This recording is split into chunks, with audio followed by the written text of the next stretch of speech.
Hey folks, and welcome back to the channel. HappyCattyCrypto here. So I've got a rather large update to put out. Now this is going to be about an 8-minute video, so do sit tight, buckle up and get ready for the ride.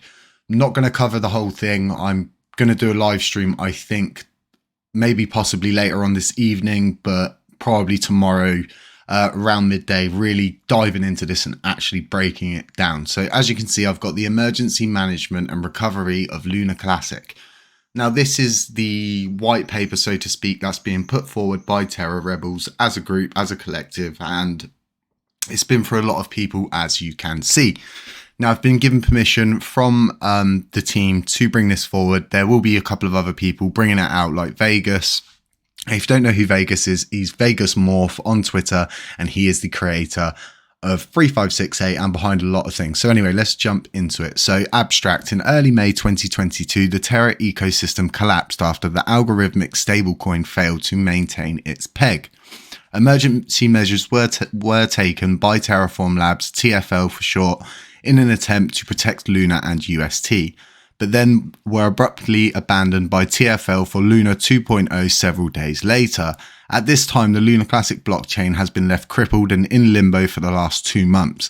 In the face of impossible odds, the Luna Classic community has self-organized and rallied to build and restore the blockchain. This technical document outlines the steps we, the community, have taken towards the emergency management of the Luna Classic blockchain in the weeks after the UST depeg. We outline precisely what would be implemented on-chain to mitigate the concerns to affected stakeholders and build trust for external partners, exchanges, and third-party developers. For the Luna Classic community and validators and developers, this outline lines concrete steps on how past governance can and will be achieved. We openly audit our own code and welcome any feedback for improvement. Let us move forward together as the true community blockchain. Okay, so that's a really bold statement to start this off. And as you can see, we've got a content section with an introduction, Proposition 4095, re-enable staking delegation to existing active validators set, Proposition 3568, the tax /1.2% on all transactions, that's the tax burn, Proposition 4080, distribute 50% transaction fees to the community pool. Proposition 1299. And this is to re-enable the IBC channels. And a lot of people have asked me about this. And like I said, there's been an update coming in, and it's a really big update. We've got a lot to break down in this whole emergency management and recovery of Luna Classic. So let's move forward to the introduction. The Terra framework consisted of Terra Luna and Terra UST. This pair represented an algorithmic stablecoin that pegged UST to 1 USD, using a swap and mint function between Luna and UST. When UST value dropped below $1, UST asset holders could burn their UST, minting 1 Luna, thus decreasing the UST in circulation, and it's increasing its price. When UST's value increased over $1, Luna asset holders could burn 1 Luna and mint 1 UST, giving a small profit and lowering the price of UST back to 1 USD. However, on May 10th, 2022, UST depegged from its $1 mark and started a 40% sell-off within 24 hours. In the span of 4 days, the price of UST crashed to only 13% of its $1 stablecoin value. Luna Foundation Guard deployed $3 billion in BTC to defend the peg. Further, as designed, the algorithm that linked UST and Luna minted trillions of Luna to avoid the collapse of UST. But the framework could not support the massive sell-off, and the Terra ecosystem suffered a devastating death spiral. So one out of one, emergency measures during the UST depeg.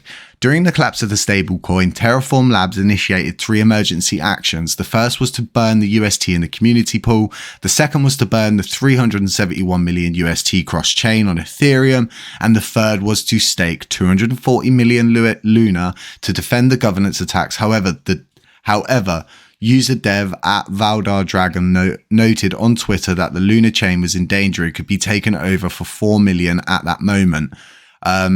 A patch was devised that disables IBC channels delegation and creating new validators. The TFL developer who created the security patch stated that once what is being termed as a Terra Classic launches, this will be reverted, obviously. The swap connection between Luna and UST was also disabled. One of the primary reasons for this was due to the numeric precision, i.e. the market module was running out of decimal places for the supply. See our post-mortem of a DPEG on GitHub. And here's the link here. I will pop this in the description. I will try and make sure I remember. If I don't, someone let me know in the comments and I'll make sure I put it in. So I'm not going to keep going on with this bit. I'm going to move forward a little bit just down to probably something that a lot of people are very interested in. And we'll get to it here. So proposition 3568, tax/burn 1.2% of all transactions. This was a text proposal that passed June 9th with a yes vote of 83.32%. 140 million with a total vote of 168.13 million. Over 3 to 1.22 million. The proposal states a tax burn mechanism is to be implemented on Lunc to reduce the total supply, implement a tax plus burn mechanism on each buy-sell transactions. 1.2% burn tax. This mechanism should be true until the total supply equals 10 billion Lunc. After that, this mechanism is disabled and the total supply can never be changed. This is to be implemented on all transactions and to be suggested officially by the Terra team on all social media that all exchanges should do the same thing until the condition is met. Another thing is for the official Terra team to share on all social media the official burning address. And we're yet to see them do that, folks. So this will help stop the scams. This is a working process. Please feel free to share your ideas. This proposal was made because we as a community and proposal 2975 was a significant tax. So these numbers are the numbers that the community wants, 1.2%. Together we can do this. Please vote. And you get the rest, folks, because no doubt you've read that proposal. So the status is implemented.